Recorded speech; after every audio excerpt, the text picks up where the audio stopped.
Hello, and thanks for joining us for this edition of the Newsfeed. I'm Katie Dillon. Blacksburg Transit is currently constructing their new multimodal transit center to help with the removal of traffic on campus. The hub is being built on top of what used to be a large commuter parking lot, and many off-campus students have concerns with whether or not the new bus system will be beneficial. Newsfeed reporter Ann Sheridan has more on this story. You're waiting for a bus and it's full. And then you wait for another bus and it's also full. That's really frustrating. Malin Hunter is just one of thousands of Virginia Tech students who struggles getting to campus every day. For the past 3 years, Blacksburg's public transit system has been trying hard to keep up with Virginia Tech's over-acceptance of students. But to those who live off campus, it just does not feel like enough. But you definitely have to be prepared and go early or go to a different spot that you know won't be full. To try and help aid the issue, Virginia Tech announced the addition of a new multi-modal transit center that will be located in the vicinity of Perry Street.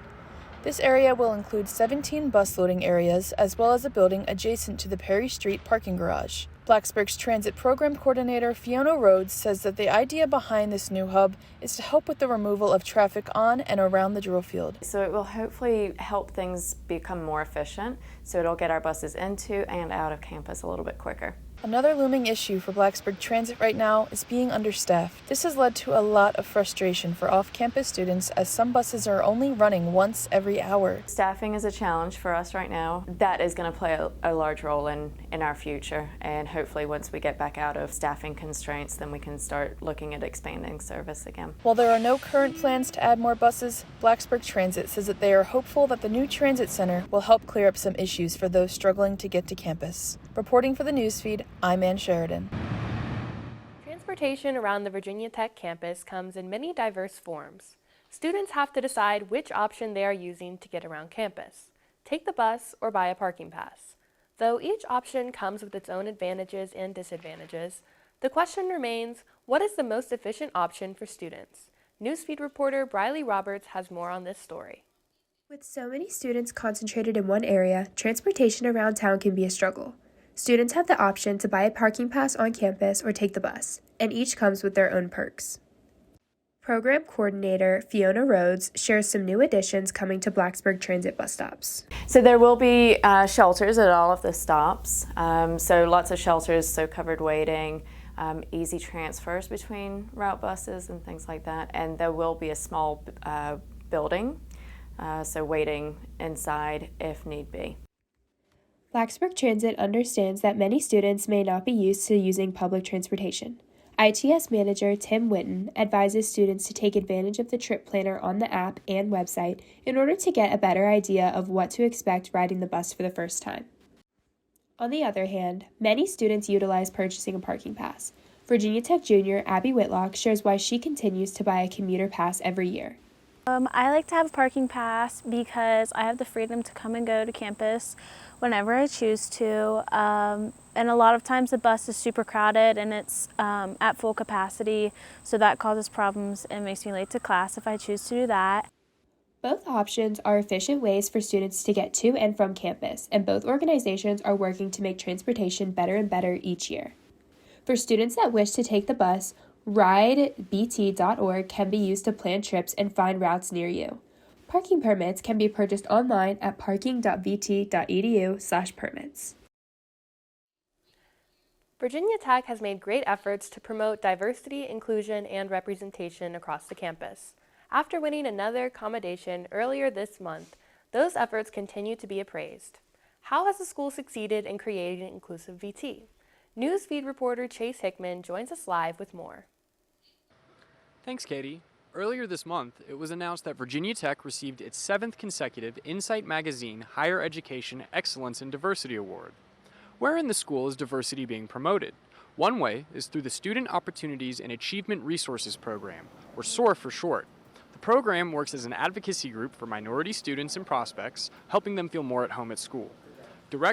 Assistant Director of SOAR and Hokie alumnus Seth Sterlin says that these changes are noticeable in many levels of the Virginia Tech experience. As just one branch of the university's Office of Inclusion and Diversity, SOAR continues pushing to new heights of inclusion, diversity, and representation for Hokies everywhere. For more information about Insight, Visit their website at insightintodiversity.com. For the newsfeed, I'm Chase Hickman. Back to Katie in the studio. Just ahead on the newsfeed, we'll explore the costs and realities of living in luxury housing communities around Blacksburg. And Sinkland Farms kicks off their Pumpkin Festival this fall with exciting new activities and entertainment. That story and more after this break. First night here, but Amy seems cool. Leading down to the river. I am blind, but I need not see. What do you think? I know this road is there for me. If I'm really free, take me down to the river and walk.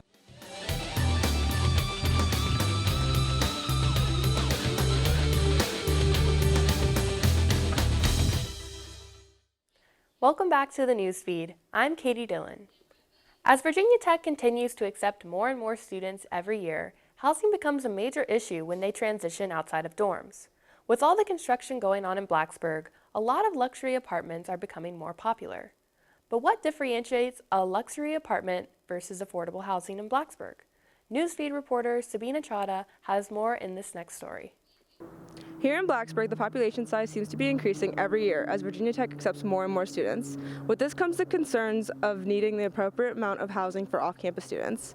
When you're making this decision, you need to look at affordable housing versus luxury.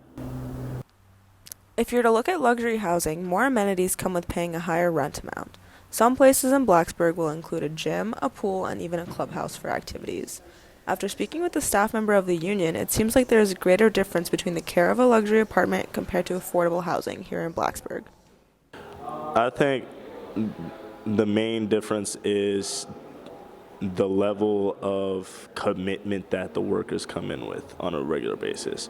I see that at low-income housing communities, they come to work a little less energetic to finish their work every day, while here at our community, I feel like we come in energetic, ready to help everyone, and it's very different.